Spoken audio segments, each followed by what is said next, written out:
Kama ulikuwa unatarajia kupata kolabo mpya kati ya Drake featuring Justin Bieber, jua kwamba kolabo hiyo Drake alihitaji ifanikishe ndani ya muda wa haraka zaidi, lakini Justin Bieber alimwambia kama unataka collaboration ni check DM. Drake akamwambia mimi already nimekucheck DM lakini hujanijibu.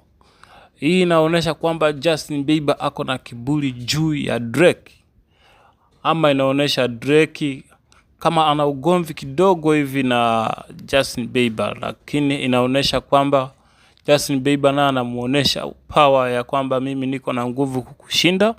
Kwa hiyo kama unahitaji collaboration, just beg, omba, piga magoti tufanye collaboration. Hii ni madharau kwa mashabiki wa Drake, lakini inaonyesha Justin Bieber na madharau mazafaka huyu kenge mmoja.